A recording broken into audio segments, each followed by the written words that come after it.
The wonders of space, the secret she keeps, the promise of the future that she holds for us. NASA's Mars rover Curiosity is currently exploring the surface of Mars, uncovering its secret, except for one unforeseen circumstance. Its tires have holes in them. Its drill is damaged. Pathfinder, a rover before the time of Curiosity, died before its life expectancy due to an internal part breaking. These robots cannot complete half their goals due to breaks that are unfixable by scientists from Earth, causing $2.5 billion to go down the drain. But wait, what if there was a solution? What if NASA could fix these mechanical problems from 55 million kilometers away? We present to you the future. We give you Nanofacture. Nanofacture particles are a form of programmable matter that can self-assemble on the nano scale. These particles, we hypothesize that a group of these particles can be used to create any shape that a programmer desires. Note that these particles contain a microcontroller, an ebonite outer shell, a coil of copper wire, an external battery source, and electrostatic latches. The electrostatic latches allow these particles to repel and attract, and therefore they can move around each other with no outside forces. The ebonite shell acts as an insulator and was chosen for its durability and low cost. These particles are externally powered using induction, meaning that an electric field powers a copper wire in the center of each particle, and from there the electrostatic latches and the microcontroller draw energy from it. The microcontroller is the unit that processes the code, processes the code that allows these particles to move around within every unit. Now, our code is our trade secret, but we will gladly answer any questions you have after the presentation. All right, so we know that the space industry is currently interested in constructive modeling repair systems, as there are currently projects in development to fix satellites that are broken in space. If we look at the current state of the art to meet this need, we see that Made in Space has made a 3D printer that has been implemented on the International Space Station.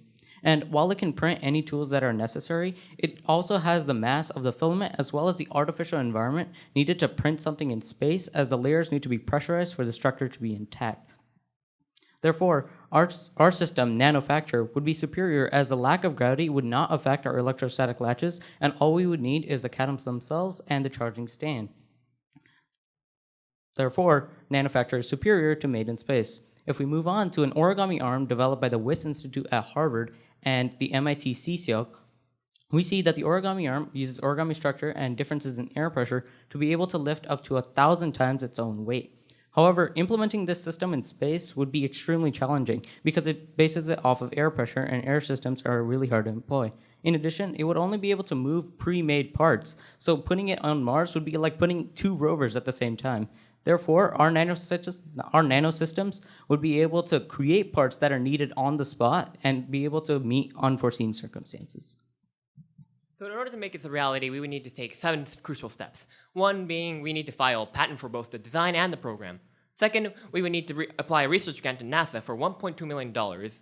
And third, we would need to secure the housing and materials and equipment for manufacturing it. And we already found a manufacturing facility in Arizona that meets our needs just right. So, fourth, we would need to meet with major aerospace corporations and pitch in our product after we complete our prototype, and land pre-orders. Landing these pre-orders would be the most significant hurdle to overcome through these steps, but we believe this is achievable due to our market analysis. Fifth, we expect a net profit of $463,978 for our first year, which we will reinvest in our business in order to research methods to shrink the size of our nanofactured particles, leading to our final step of shrinking the size of nanofactured particles to 200 nanometers. We will be making 500 of these units our first year, which are around 2,000 nanometers in size and consist of 2,000 nanofactured particles, and they will be 1 millimeter in size for each particle. So we are asking for an initial investment of $86,021 for a 15% stake in our business. This is after we ourselves have invested $250,000 plus the $1.2 million grant from NASA.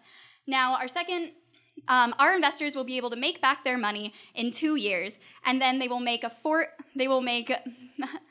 40 times their profit by our third year. Nanofacture is the way of the future, and we need your help to nanofacture it.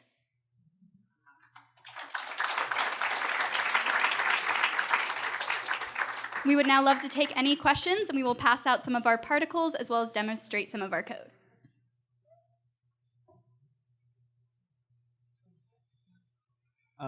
So currently it's a 1 millimeter by 1 millimeter. Is there a use case for that as yet? Is it just for prototyping? I'm sorry, repeat the Is question. there a use case for the current production?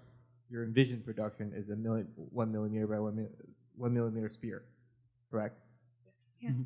Is there a use case for that, or is it just simply more to get a prototype going so people can play around with it? So the millimeter scale would be act more like a prototype for the more practical scale product. Is there anybody making that currently? There's no one making this product currently. The reason that we have 1 millimeter is because right now the processor that is available on a larger scale, the smallest one, is 1 millimeter in size. But Intel has just recently created a 7 nanometer processor that we will then be using within our final product, which would be the 2000 nanometer size particles. To add on, Intel's processor, the 7 nanometer processor, would allow us to make our units the size of, well, we hope a sediment of clay, which was our goal, because it has almost the resolution, if you will, for us to have more detailed shapes.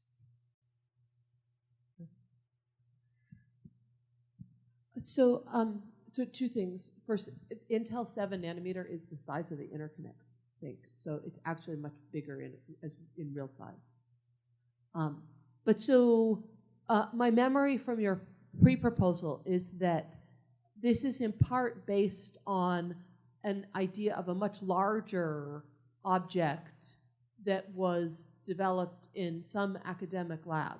So could you talk about the patent issues related to the larger and smaller versions of this product and what is already protected? So the lab that we mentioned in our pre-proposal was Carnegie Mellon, and what they tested was simply the physical prototype of the particles moving around. However, as we mentioned, our code, our trade secret, is using machine learning to allow the particles to be able to reroute themselves and communicate with each other to move around. So our code is really the one that is going to be patented and that we will be selling, similar to how Autodesk Inventor and other 3D programs are being used in the 3D printing industry. Also note that they do not have a patent on their technology, so we could get there first, if necessary. So I am risking asking this question because I am not the scientist here. But I saw in your presentation who you were going to contact. I'm assuming SpaceX, Northrop Grumman, they're all NASA, they're all potential clients. And then I see visuals of Mars rovers. So my question is your target market for something that is in a mobile state on Mars? Is it for something that's in orbit with human beings on it? What is your ideal target market between, resident on another planet versus orbiting the Earth?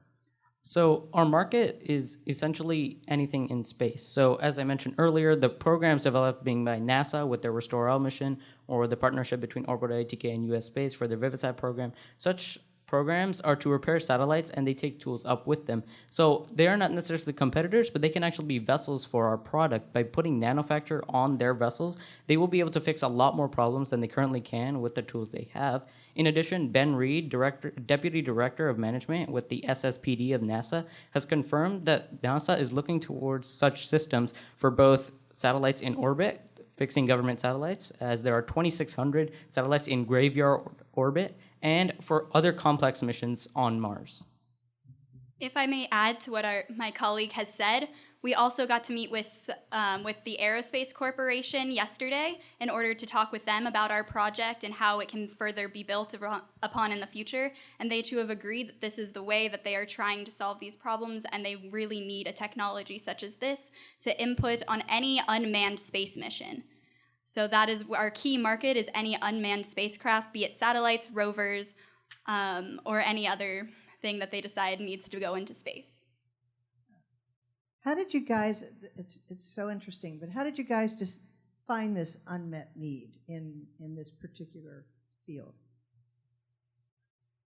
Was it collaborative, or did you read something? Are you interested in aerospace? And how did this So, interesting? if I may take the question, it first, the solution, well, initially the solution came first, and we kind of looked for a need, and it all started when my hobby is just looking around for new technology articles, and many years ago, I found this article that Carnegie Mellon were developing this sort of concept. They didn't really complete it because they abandoned the project and the website stopped updating, neither did they patent it. But about this future that they imagined, how materials can like form as people needed, like transformers, or if you've ever seen Big Hero 6, the microbots in there.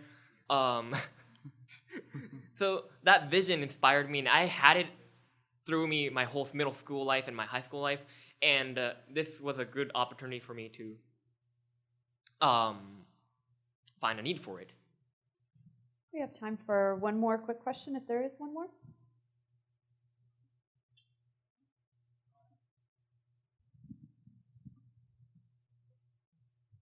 So obviously, like, if you can get this to work, it definitely there's a market. It doesn't even need to be in space, put it that way. Okay, the oil and gas industry would love this. Okay, deep water drilling, all that stuff. It's a big problem.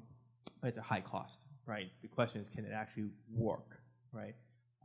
Have you guys looked at the production yield feasibility on this thing yet? Because sometimes a lot of times it works in the lab, and I've seen it many times before. There's Nobel laureates who created really cool, polymers, materials, and whatnot in the lab, but in production, it becomes very problematic.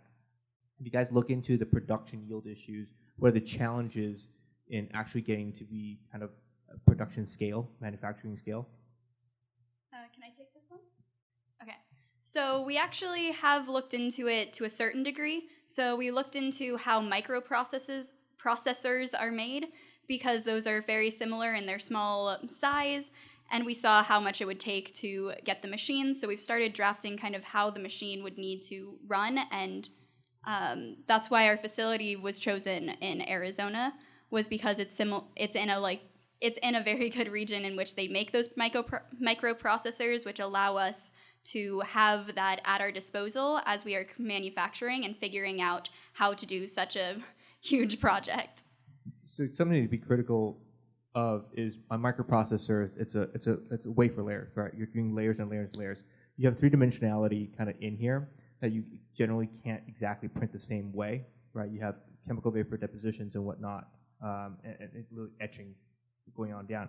And whereas in this case, the production would be fundamentally different from a manufacturing perspective. So something to keep that in mind. Their nanoscales is there, right? In terms of 20 nanometers actually is kind of where now they're going lower. But it's really the three-dimensional kind of how you're going to actually manufacture this, right? When you basically have to come up with a new manufacturing process to be able to do this in scale. That's probably where the challenge is going to be.